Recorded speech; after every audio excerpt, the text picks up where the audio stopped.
Alton LaCroix.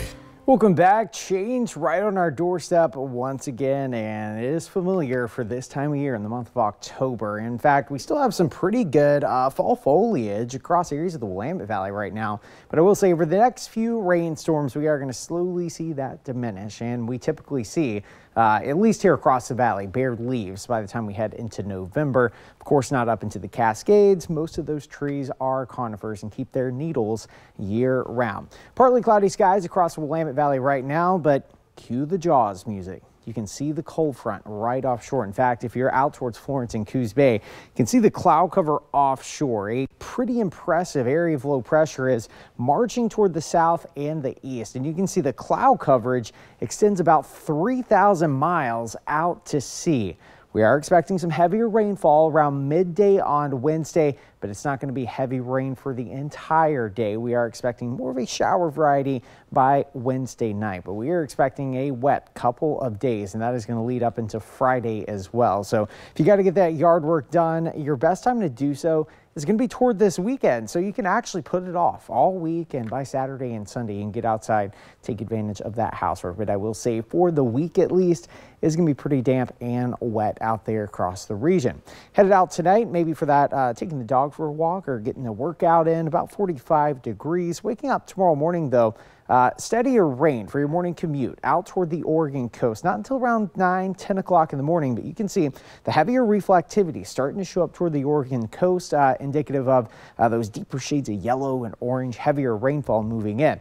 Watch as it spreads inland toward I-5. You can see essentially from the coast all the way to the Cascades around midday, some pretty steady rainfall across the region, and that's indicative again by those deeper shades of green kind of passing over the region.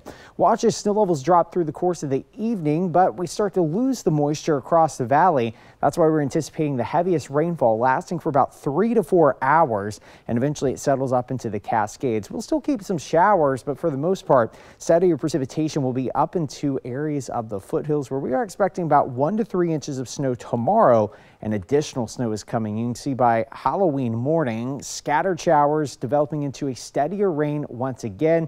And here's a little snapshot toward around 7-8 o'clock on Halloween night.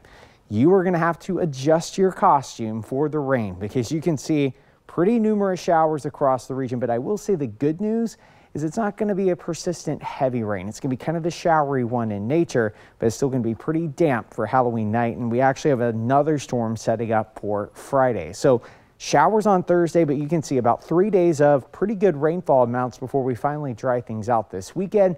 And of course, we're talking about snow. Again, this is storm 1. We have 2 more storms to go, and we're really going to add these totals to that first round, about 4 to possibly 6 inches of snow up across portions of the Cascades. Wet next few days for the Oregon coast, but the skies will start to clear by Saturday, Sunday, about 60 degrees. For the Roseburg area, midday rain tomorrow, rain all day on Thursday and Friday. Temperatures in the 50s. Again, mix of sun and clouds by Sunday and Monday, around 58 degrees. For the Cascades, 1 to 3 inches of snow on Wednesday, 5 to 8 inches of snow on Thursday. So when all is said and done, we could have about 2 feet of fresh pow-pow up into the Cascades. So certainly some good news. And across the Willamette Valley, about 50 tomorrow. But you can see wet next few days, Matt, before we finally part the skies. But just in time